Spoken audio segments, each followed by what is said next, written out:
I'm sorry for all those little things I said. The ZX81 comes out at £70, which was amazing. It sold in much larger quantities than the ZX80 and was a bit more robust, a bit more nicely finished, and that was really the key machine which created the whole kind of bedroom coder. And I think the ZX81 was the key machine that actually sparked it all off. Do you want to sell sugar water, or do you want to change the world? Do you want to sell sugar water, or do you want to change the world?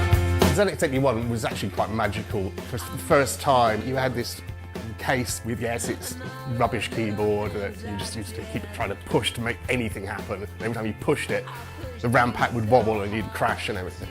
But being able to take that very simple bit of electronic kit and use it to create something on the TV, that was completely mind-blowing. Because you actually, as a kid, that's all you had as an entertainment medium pretty much growing up, was the TV, and being able to control that box and do something yourself, create something that threw images up there, that was really special. And that was, I think, what engaged me so much as well. That's what you wanted to do something, you wanted to see what else it could do.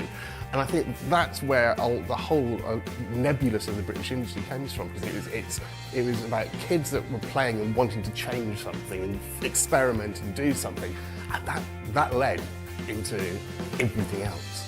Do you want to sell sugar water, or do you want to change the world? Do you want to sell sugar water, or do you want to change the world?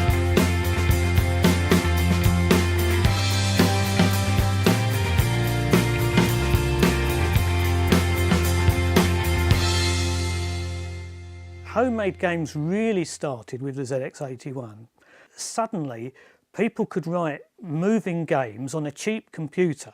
The ZX81 came with the basic programming language, which is very rudimentary. There was no memory on it. There was 1K of memory, which, to put it into perspective, the Twitter icon on your mobile phone is probably about 8K, so that gives you an idea of how much memory was in there.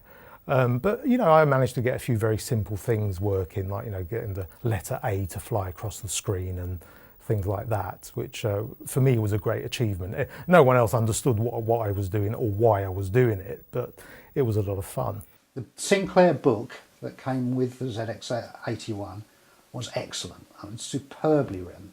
I doubt if I'd have ever got where I did get to without that. It was so informative and so simply put together. I'd play around with it. You couldn't do much 1K RAM. I remember typing in a maze because it had alphanumeric on the keys, so there was 2x2, black and white, picture on each key. And so I remember typing in a maze into the command line, and you could just go across, top line, second line, third line, type in a maze, make it up as I go along. And then I pretty much filled the screen, and then it said out of memory. We had to use the extension RAM pack that hung off the back, and very precariously off the back. Slightest jog and the thing would crash, you'd lose whatever work you'd done.